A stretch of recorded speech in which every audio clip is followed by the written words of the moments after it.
Hello friends, இன்றைக்கி June 10th current affairs பார்க்கலாம்.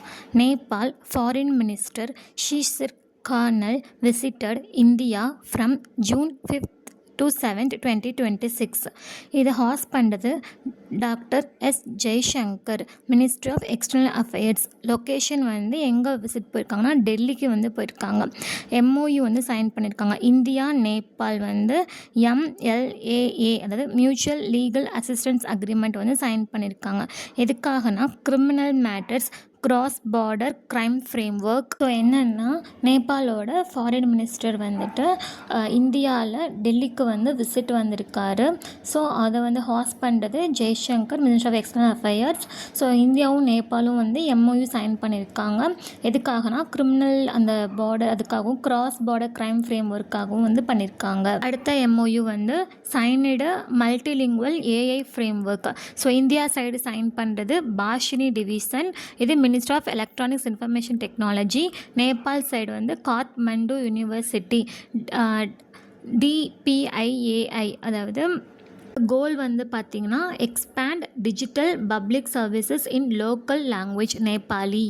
So இந்த MOU எதுக்காகனா, நேபாளில் இருக்கிற மக்கள் எல்லாருமே அவங்களோட லோக்கல் லாங்குவேஜை டிஜிட்டல் சர்வீஸில் யூஸ் பண்ணுறதுக்காக இந்த MOU சைன் பண்ணியிருக்காங்க. ஸோ அதுக்காக இந்தியா சைடு சப்போர்ட் பண்ணுறது பாஸ்னி division, Nepal side Kathmandu university support பண்ணுது. Next launch UPI NPI P2P remittance linkage. So NPI national payments interface, UPI தெரியும், யூனிஃபைடு பேமெண்ட்ஸ் இன்டர்ஃபேஸ். இதோட benefit seamless low cost digital transfers across borders. அதாவது நேபாளோட மணி transfer easy பண்ணுறதுக்காக பண்ணியிருக்காங்க. இன்ஸ்டண்ட்டாக மணி ட்ரான்ஸ்ஃபர் பண்ணிக்கலாம். இதுக்கான காஸ்ட் ரெமிட்டன்ஸ் ரொம்ப லோவாக இருக்கும். நெக்ஸ்ட் பார்த்திங்கன்னா, India funded projects handed over. Total project 84 பண்ணியிருக்காங்க. அதாவது இந்தியா நேபாள் கூட டோட்டலாக 84 ப்ராஜெக்ட்ஸ் பண்ணியிருக்காங்க. அதில் 72 health facilities, 12 cultural heritage. These projects were built under Nepal's 2015 earthquake reconstruction program. So 2015 நேபாளோட அந்த எர்த்குவேக் வந்ததில்ல, ஸோ அப்போ தான் இந்த ப்ராஜெக்ட் ரீகன்ஸ்ட்ரக்ஷன் பண்ணியிருக்காங்க. ஸோ நேபாளோட president Ramchandra Paudel, PM Balendra Shah, capital Kathmandu, currency Nepalese rupee NPR. Next news, Bhavya Bharat Adiok Vikas Yojana portal was launched by Union Minister Piyush Goyal, Ministry of Commerce and Industry in Delhi. Scheme value 33,660 crore. Develop 100 industrial parks in 6 years. Center state partnership model 51:49 implemented by NICDC under DPIIT. NICDC National Industrial Corridor Development Corporation. Portal enables DPR, detailed project support, submission and appraisal, supports project evaluation and monitoring. Up to 1 crore per acre support பண்ணுறாங்க. Up to 25% support for external connectivity. So இந்த பவ்யா அப்படிங்கிறது பாரத் ஐடியோக் விகாஸ் யோஜனா. பாரத் அப்படிங்கிறது India, ஐடியோக் அப்படிங்கிறது industrial, Vikas development, Yojana அப்படிங்கிறது scheme. So இது industrial டெவலப்மெண்ட்டுக்கான ஒரு ஸ்கீமை கொண்டு வந்திருக்காங்க. அதோட வேல்யூ 33,660 கோடி. இதில் டோட்டலாக 100 இண்டஸ்ட்ரியல் பார்க்ஸ் அடுத்த 6 இயர்ஸில் கொண்டு வர போகிறாங்க. இதில் சென்ட்ரல் கவர்மெண்ட்டும் ஸ்டேட் கவர்மெண்ட்டும் சென்ட்ரல் கவர்மெண்ட் 51%, ஸ்டேட் கவர்மெண்ட் 49% பார்ட்னர்ஷிப் பண்ணுறாங்க. இது இம்ப்ளிமெண்ட் பண்ணுறது DPIIT கீழே இருக்கிற NICDC, national industrial corridor development corporation. So அதோட MD and CEO பார்த்திங்கன்னா Rajit Kumar Saini, headquarter Delhi. So இதில் இந்த பவ்யா இருக்குல்ல, அதை எந்த போர்ட்டலில் என்னேபிள் பண்ணுறாங்கன்னா DPR மூலமாக என்னேபிள் பண்ணுறாங்க. அதாவது டீட்டெயில் ப்ராஜெக்ட் சப்மிட். ஸோ இது ஒரு ஏக்கருக்கு பெர் ஏக்கருக்கு 1 கோடி ரூபாய் வரைக்கும் சப்போர்ட் பண்ணுறாங்க. அப்புறம் எக்ஸ்டர்னல் கனெக்டிவிட்டி 25% வரைக்கும் சப்போர்ட் பண்ணுறாங்க. ஸோ இந்த எக்ஸ்டர்னல் கனெக்டிவிட்டி அப்படிங்கிறது இந்த ரோடு, ரயில், எக்ஸ்டர்னல் கனெக்டிவிட்டிலாம் இருக்கும்ல, அதுக்காக கொடுக்குறது இந்த 25%. நெக்ஸ்ட் நியூஸ் வந்து ரேபிடோவும் ministry of road transport and ஹைவேவும் வந்து பார்ட்னர்ஷிப் வச்சுருக்காங்க.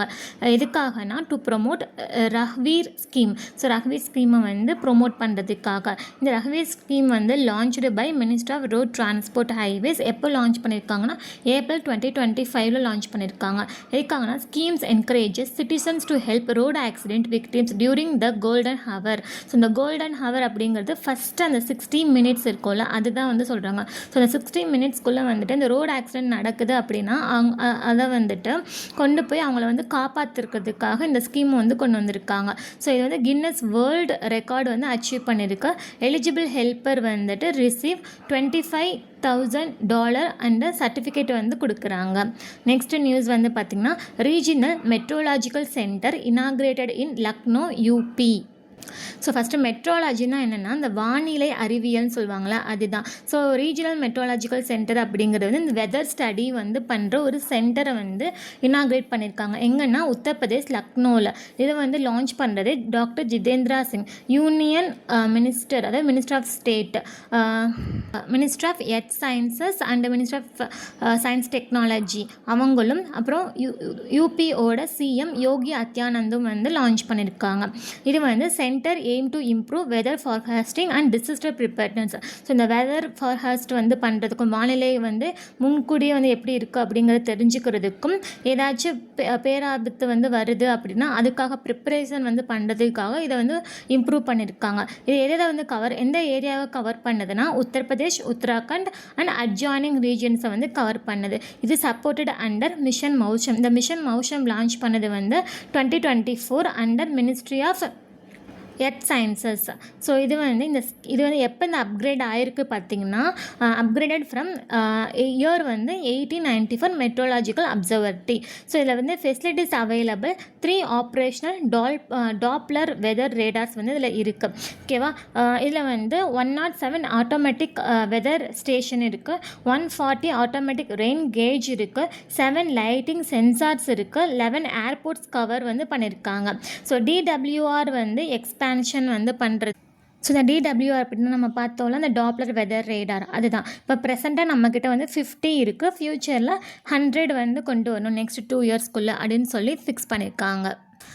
நெக்ஸ்ட் நியூஸ் வந்து பார்த்திங்கன்னா Stockholm international peace research institute SIPRI released the SIPRI yearbook 2026. இது எதுக்காகனா இந்த ஆர்மெண்ட்ஸ், டிஸ்ஆர்மமெண்ட், அப்புறம் அண்ட் இன்டர்நேஷ்னல் செக்யூரிட்டி இதுக்காக ஒரு இயர் புக்கை தான் வந்து ரிலீஸ் பண்ணியிருக்காங்க. அதில் இந்தியா வந்து 5th லார்ஜஸ்ட் மிலிட்ரி ஸ்பெண்டராக வந்து இருக்குது.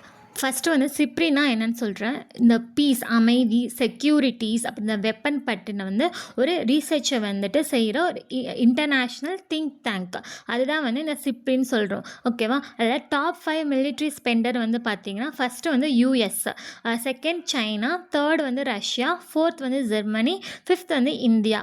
ஓகேவா, இந்தியா வந்து 5th பொசிஷனில் $92.1 பில்லியன் வந்து இருக்குது. அதோட க்ரோத் வந்து 8.9% வந்து இன்க்ரீஸ் ஆகிருக்கு compared to 2024. ஓகே, குளோபல் மிலிட்ரியோட எக்ஸ்பெண்டிச்சர் வந்து பார்த்தோன்னா 2.9 ட்ரில்லியன் 2025 இருக்குது. குளோபல் மிலிட்ரி எக்ஸ்பெண்டிச்சர் அக்கௌண்ட்டை வந்து பார்க்கும்போது 2.5% ஆஃப் வேர்ல்டோட ஜிடிபியில் வந்து இருக்குது. ஸோ இது வந்து 11th ஸ்ட்ரைட் ஆனுவல் ரைஸ், அதாவது வருஷத்துக்கு வந்து 11வது ஸ்ட்ரைட்டாக வந்து ரைஸ் ஆகிருக்கு. இந்தியாவோட நியூக்ளியர் வெப்பன் வந்து ஜனவரி 2025 180 இருந்துச்சு, ஜனவரி 2026 190 இருக்குது. அதாவது கிட்டத்தட்ட 10 வந்து இன்க்ரீஸ் ஆகிருக்கு அந்த nuclear weapon. So total nuclear weapons வந்து வேர்ல்டில் இருக்கிறது மொத்தம் 9 கண்ட்ரிஸ் தான் வந்து வச்சுருக்காங்க. என்னென்ன கண்ட்ரிஸ்னால் USA, Russia, UK, France, China, India, Pakistan, North Korea, Israel. India வந்து செகண்ட் லார்ஜஸ்ட் ஆர்மோட இம்போர்ட்டராக வந்து இருக்காங்க. மற்ற கண்ட்ரிக்கு வந்து ஆர்ம்ஸோட இம்போர்ட்டராக வந்து இருக்காங்க, கொடுக்குறாங்க, வாங்குறாங்க. ஃபஸ்ட்டு வந்து உக்ரைன், செகண்ட் வந்து இந்தியா, தேர்ட் வந்து கத்தார், ஃபோர்த் வந்து சவுதி, ஃபிஃப்த் வந்து Pakistan. So largest arm exporter வந்து பார்த்திங்கன்னா, அதாவது கொடுக்குறவங்க எக்ஸ்போர்ட்டர் வந்து யூஎஸ்ஏ ஃபஸ்ட்டு, செகண்ட் வந்து ஃப்ரான்ஸு, தேர்ட் வந்து ரஷ்யா, ஃபோர்த் வந்து சைனா, ஃபிஃப்த் வந்து ஜெர்மனி. இது வந்து 71% ஆஃப் குளோபல் ஆர்ம் எக்ஸ்போர்ட்டர்ஸ் தான் வந்து இருக்காங்க. டோட்டலாக வந்து இந்த 5 கண்ட்ரிஸ் தான் வந்து 71 எக்ஸ்போர்ட் வந்து பண்ணுறாங்க. கொடுக்குறாங்க. ஓகேவா. கான்ஃப்ளிக்ட்ஸ் அதாவது சண்டை நடந்தது வந்து 2024 வந்து 50 சண்டை நடந்திருக்கு, 2025 49. ஸோ ஸ்லைட்டாக வந்து குறைஞ்சிருக்கு. சிப்ரியோட டைரக்டர் வந்து பார்த்திங்கன்னா ஹரிம் ஹைஜ், ஹெட் குவார்ட்டர் சொல்னா Sweden, establishment 1966. SIPRI year book வந்து ஃபர்ஸ்ட் எடிஷன் 1969 வந்து ரிலீஸ் பண்ணியிருக்காங்க. இதோட பப்ளிஷர் வந்து Oxford University Press. Okay, next news வந்து பார்த்திங்கன்னா ரஷ்யனோட பிரசிடென்ட் விளாடிமிர் புட்டின் வந்து சுக்காய் அதாவது Su-57 அப்படிங்கிற ஸ்டீல்த் ஏர்க்ராஃப்டை வந்து இந்தியாவுக்கு வந்து கொடுக்குறாங்க ஜாயின்ட் ப்ரொடக்ஷனாக. ஸோ Su-57 அப்படிங்கிறது ஃபெலோன், இது வந்து 5th generation stealth fighter aircraft அப்படின்னு வந்து சொல்லுவோம். இதை டெவலப் பண்ணுறது வந்து Sukhoi design bureau under UAC, United Aircraft Corp. So FGFA 5th generation flight aircraft joint programme வந்து 2007 வந்து நடந்தது. அதை இனிஷியேட் வந்து பண்ணது இந்தியாவும் ரஷ்யாவும். இந்தியா வந்து அதுலேருந்து 2021 வந்து வித்ட்ரா வந்து பண்ணிட்டாங்க. ஓகே, நெக்ஸ்ட் நியூஸ் வந்து பார்த்திங்கன்னா RBI launches twin USD INR forex swap facilities. எதுக்காக இந்த ஸ்வாப் ஃபெசிலிட்டிஸ் பண்ணுறாங்கன்னா to attract foreign currency inflows, அதாவது ஃபாரின் கரன்சியோட இன்ஃப்ளோ வந்து இந்தியாவுக்கு வந்து கொண்டு வரணும் அப்படிங்கிறதுக்காக. So the facilities cover FCNR அதாவது foreign currency non resistant bank deposit and ECB OFCB borrowings. So ECBனா எக்ஸ்டர்னல் கமர்ஷியல் பாரோயிங்ஸ், OFCBனா overseas foreign currency borrowings. So first நம்ம FCNRனா பார்த்துடலாம். அதாவது வெளிநாட்டில் இருக்க அந்த NRI வந்து ஃபாரின் கரன்சியை இந்தியாவோட பேங்க்கில் வந்து டெபாசிட் செய்வாங்க. அதுதான் அந்த FCNR பேங்க் வந்து சொல்கிறோம். ஓகேவா. ECB அப்படிங்கிறது இந்தியாவோட கம்பெனி வந்து வெளிநாட்டில் வந்து லோன் வாங்குவாங்க, அதுதான் ECB external commercial borrowing. OFCB Overseas foreign currency borrowing அப்படின்னா இந்தியன் பேங்க்ஸ் வந்துட்டு ஓவர்சீஸ் மார்க்கெட்டில் ஃபாரின் கரன்சிக்கு வந்து லோன் வந்து பெறுவது. ஸோ அதுதான் வந்து OFCBன்னு வந்து சொல்கிறாங்க. So FCNR swap facility is available in USD dollar. So இந்த FCNR வந்து USD டாலரில் மட்டும்தான் அவைலபிளாக இருக்குது. இதோட டென்யூர் வந்து 3 to 5 years. இதோட available through AD category bank AD category 1 bank மூலமாக தான் இது அவைலபிள் வந்து பண்ண முடியும். இதை மேனேஜ் வந்து பண்ணுறது ஃபினான்ஷியல் மார்க்கெட் ஆப்ரேஷன் டிபார்ட்மெண்ட். இது effective from immediate and open till 16 October 2026. அதாவது 16 October 2026 வைக்கப்பட்டது ஓப்பனில் வந்து இருக்கும். இதோட ஸ்பெஷல் பெனிஃபிட் வந்து பார்த்தீங்கன்னா CRRக்கும் SLRக்கும் அதாவது cash reserve ratio statutory liquid ரேஷியோக்கு வந்து எந்த ஒரு எக்ஸம்ஷனும் வந்து கிடையாது அப்படின்னு வந்து சொல்லியிருக்காங்க. நெக்ஸ்ட் இந்த ECB OFCBயோட ஃபாரெக்ஸ் ஸ்வாப் ஃபெசிலிட்டி பார்ப்போம். இதோட மினிமம் மெச்சூரிட்டி வந்து 3 years, மேக்ஸிமம் ஸ்வாப் டெனர் வந்து 5 years வரைக்கும் இருக்கணும். ஃபிக்ஸ்டு ரேட் வந்து 1.5% வந்து per annum. Eligible amount received till 31st December 2026. Effective வந்து இம்மிடியேட்டாக இருக்குது 15 January 2027 வரைக்கும் வந்து இருக்க போகுது. ஸோ இதில் வந்து இந்த மினிமம் மெச்சூரிட்டி 3 yearsன்னு சொல்லியிருக்காங்களா, அப்படின்னா என்னென்னு பார்ப்போம்.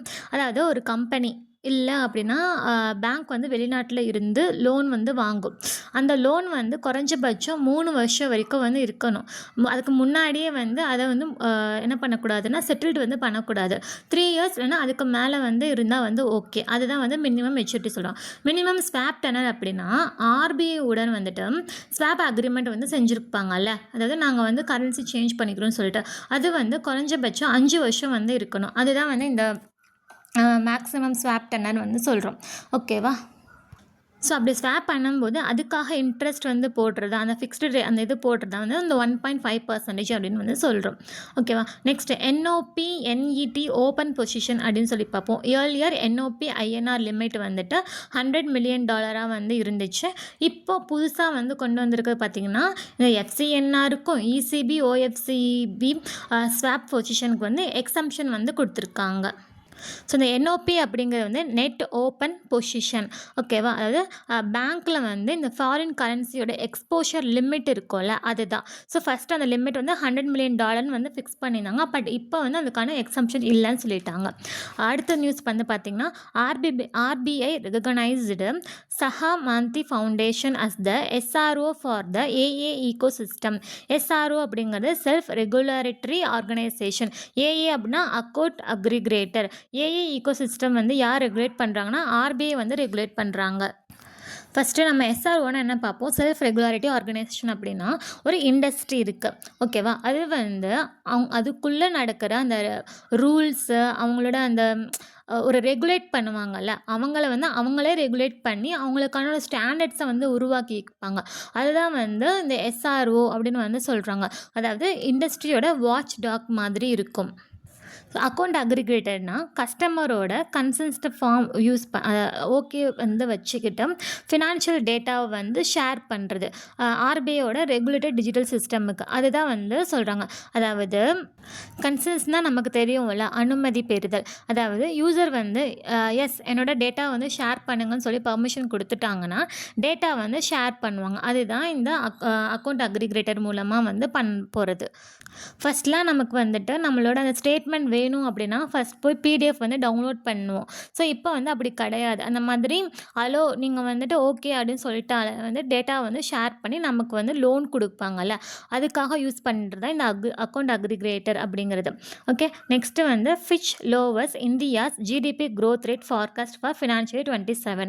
அதாவது ஃபிட்ச் அப்படிங்கிற ஒரு கம்பெனி இருக்குது, அது வந்து இந்தியாவோட ஜிடிபியை வந்துட்டு ஃபார்காஸ்ட் வந்து பண்ணியிருக்காங்க. ஜூன் 2026 குளோபல் எக்கனாமிக் அவுட்லுக் வந்து ரிலீஸ் ஆகிருக்கு. அதில் குளோபல் க்ரோத் ரேட் வந்து 2.4% கேலண்டர் இயர் 26 இருக்குன்னு சொல்லியிருக்காங்க. இந்தியாவோட ஜிடிபி வந்து 6.4% financial year 27, 6.7% financial 28, 6.4% financial year 29. இதோட இன்ஃப்ளேஷன் வந்து 5.3% by the end of the calendar year 26. So ஃபிட்சோட பிரசிடென்ட் வந்து Ian Linnell, head quarter USA, establishment 1914. Next வந்து APSEZ, அதாவது Adani ports and special economic zone limited வந்துட்டு secured a 10-year marine services contract for Argentina's first LNG export project. அதாவது 10 வருஷத்துக்கான ஒரு contract வந்து போட்டிருக்காங்க. ஸோ யார், Athani port and special economic zone limited வந்து இது யார் எது கூடனா அர்ஜென்டினாவோட ஃபர்ஸ்ட் எல்என்ஜி எக்ஸ்போர்ட் ப்ராஜெக்ட்டுக்காக. இதுக்கான வேல்யூ வந்து $70 million southern energy floating LNG ப்ராஜெக்ட்டுக்காக. ஸோ இது லொக்கேட்டட் எங்கே ஆயிருக்குன்னா அர்ஜென்டினாவில் இருக்கிற சான் மேட்டியாஸ் கல்ஃபில் வந்து ஆயிருக்கு. இதை எக்ஸிக்யூட் வந்து பண்ணுறது Adani harbour and Meridian group. So இந்த ப்ராஜெக்ட் எப்போ பிகின்ஸ் ஆகுதுன்னா செப்டம்பர் 2027. இது வந்து ப்ரொடியூஸ் 2.45 million tons எல்என்ஜி வந்து வருஷத்துக்கு வந்து பண்ணி கொடுக்கும். ஆனால் அர்ஜென்டினா என்ன பிளான் பண்ணுறாங்கன்னா export up to 10 million tons of LNG annually to India from 2027 இருந்து பண்ணணும்னு வந்து பிளான் பண்ணியிருக்காங்க. ஓகேவா, நெக்ஸ்ட் நியூஸ் பார்க்கலாமா. Lee Jae Myung nominated Han Seong-hook as south Korea's next PM. ஓகேவா, அதாவது லீ ஜான் மெங் அவங்க வந்து பிஎம் ஆஃப் சவுத் கொரியா.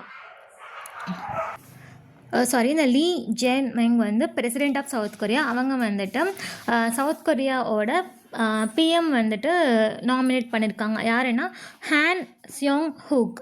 இவங்க வந்து 2வது உமன் பிஎம் இந்த சவுத் கொரியாவுக்கு. இப்போ ஃபர்ஸ்ட் உமன் பிஎம் யாருன்னா ஹான் மியோங் ஷுக், அவங்க தான். சவுத் கொரியாவோட capital Seoul, currency south Korean won KRW. Next news வந்து பார்த்தோன்னா government of India appointed Swaminathan Janaki Raman as deputy governor of RBI for other 2 years. அடுத்த 2 வருஷத்துக்கு டெபுட்டி கவர்னராக வந்து சுவாமிநாதன் ஜானகி ராமனை வந்துட்டு எக்ஸ்டெண்ட் வந்து பண்ணி கொடுத்துருக்காங்க. இவங்க ஃபஸ்ட்டு எப்போ ஜாயின் பண்ணாங்கன்னா ஜூன் 26, 2026. இது எஃபெக்டிவ் ஆகிறது வந்து ஜூன் 26, 2026 எஃபெக்டிவ் ஆகுது. அப்பாயிண்டட் அஸ் டெபுட்டி கவர்னராக வந்து ஜூன் 2023 வந்து ஆனார் 3-year டேர்முக்கு. இப்போ இன்னும் அடிஷ்னலாக 2-year டேர்ம் வந்து எக்ஸ்டெண்ட் பண்ணியிருக்காங்க. இவங்க வந்து யார் சக்சஸ் பண்ணாங்கன்னா MK Jain, former MD of IDBI bank.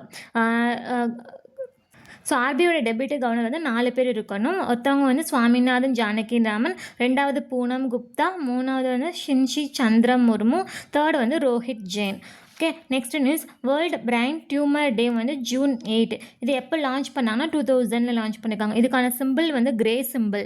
Next world accreditation day June 9. இதுக்கான தீம் வந்து innovation, trust and sustainability, the power of accreditation. Next news வந்து the inaugural world yogasana championship வந்து 2026 was held in Ahmedabad, Gujarat. நம்ம ஆல்ரெடி பார்த்தோம் world yogasana சாம்பியன்ஷிப்பை வந்து PM Modi வந்து விர்ச்சுவலாக inaugurate பண்ணி வச்சாங்கன்னு. So இது எங்கே நடக்குதுன்னா அகமதாபாத், குஜராத் நடக்குது. இந்தியா வந்து டாப் மெடல் வந்து வாங்கியிருக்காங்க. 114 மெடல் வாங்கியிருக்காங்க. அதில் கோல்டு வந்து 102, சில்வர் 9, ப்ரோசன் வந்து வந்து 3. இவங்க தான் டாப்பில் வந்திருக்காங்க. I mean first. Second rank வந்து ஜப்பான் எடுத்திருக்காங்க 11 மெடல். அவங்க 3 கோல்டு 3 சில்வர் 5 ப்ரோசன். தேர்ட் வந்து அர்ஜென்டினா 5 மெடல் 2 கோல்டு 3 சில்வர் வந்து எடுத்திருக்காங்க. இதை வந்து ஆர்கனைஸ் பண்ணுறது வந்து world Yogasan Bharat Indian Olympic association. இதுக்கான மாஸ்கட் நேம் வந்து வீர் த லயன். இன்க்ளூடட் இது வந்து இந்த வேர்ல்டு யோகாசனாவை வந்துட்டு included in Khelo India youth games 2021 வந்து இன்க்ளூட் பண்ணியிருக்காங்க. ஃபியூச்சர்டு இன் நேஷனல் கேம்ஸ் 2025 உத்தராகண்டில் வந்து பண்ணியிருக்காங்க. ஸோ இதோட கோல் வந்து பார்த்திங்கன்னா இந்த வேர்ல்டு யோகாசனாவை வந்து 2030 நடக்கிற காமன்வெல்த் கேம்லேயும் 2036 நடக்கிற ஒலிம்பிக்லேயும் வந்து இன்க்ளூட் வந்து பண்ணணும் அப்படிங்கிறது. இதை சப்போர்ட் பண்ணுறது யாருன்னு பார்த்தீங்கன்னா ministry of youth affairs and sports, ministry of AYUSH, sports authority of India, sports authority of Gujarat tourism, Gujarat Yogasana sports association. So world யோகாசனாவோட பிரசிடென்ட் வந்து Yog Guru Swami Yadav. Okay, head quarter வந்து பார்த்திங்கன்னா டெல்லி. நெக்ஸ்ட் நியூஸ் பார்க்கலாம். ஆண்ட்ரியா கீமி அண்டோனெல்லி இவங்க இத்தாலிக்காரவங்க. இவங்க வந்து மனக்கோ கிராண்ட் பிரிஸ்கை வந்துட்டு வின் பண்ணியிருக்காரு. இவர் வந்து செகண்ட் யங்கஸ்ட் வின்னர் இந்த மனக்கோ கிராண்ட் பிரிஸ்கை வந்து வின் பண்ணுறதில்ல. இவருக்கு வந்து 19 வயசு தான் வந்து ஆகுது. ஓகேவா, இவர் எதை ரெப்ரசன்ட் பண்ணியிருக்காருன்னா மெர்ச்சன்டிஸ் F1 டீம் வந்து பண்ணியிருக்காரு. இது இவங்களோட 5th கன்சிக்யூட்டிவ் வின். அப்போ ஃபஸ்ட்டு வின் வந்து சைனா கிராண்ட் பிரிஸ்கில் வந்து வின் பண்ணியிருக்காரு. ஓகேவா, ஸோ அவங்களோட ரேங்க், டிரைவர், பிராண்ட், கண்ட்ரி வந்து கீழே கொடுத்துருக்கேன், படிச்சுக்கோங்க. இது வந்து கிராண்ட் பிரிஸ்க் வந்து இந்த கிராண்ட் பிரிஸ்க் மனக்கோ கிராண்ட் பிரிஸ்க் வந்துட்டு சர்க்கியூட் டி மனக்கோ மோண்டி காலோவில் தான் வந்து நடக்குது. இதோட லென்த் வந்து 3.337 கிலோமீட்டர், லேப்ஸ் வந்து 78, டோட்டல் டிஸ்டன்ஸ் வந்து 260.286 கிலோமீட்டர் வந்து இருக்கும். Next news. Savitha Shri Bhaskar won the gold medal in the women's Asian individual chess championship. அதாவது ஏஷியன் இண்டிவிஜுவல் செஸ் சாம்பியன்ஷிப் 2026 நடந்திருக்கு. எங்கன்னா உலான் பேட்டர் மங்கோலியாவில். அதில் வந்து கோல்டு மெடல் வந்து வாங்கியிருக்காங்க. யாருன்னா சவிதா ஸ்ரீ பாஸ்கர், இந்தியா வந்து சேர்ந்தவங்க. ஓகேவா, இதில் வந்து open section, woman section 2 section வந்து இருக்குது. ஸோ வந்து கீழே வந்து மென்ஷன் பண்ணியிருக்கேன், அதை வந்து படிச்சுக்கோங்க. Savita directly qualified for the FIDE women's world cup 2027. So Savita வந்துட்டு இந்த FIDEயோட உமன்ஸ் வேர்ல்டு கப்பில் வந்து டைரெக்டாக குவாலிஃபை ஆகியிருக்காங்க. ஆர்கனைசர் வந்து பார்த்தீங்கன்னா Mongolian chess federation, Asian chess federation, international chess federation. இதுக்கான ப்ரைஸ் மணி வந்துட்டு $1 lakh வந்து வரும்.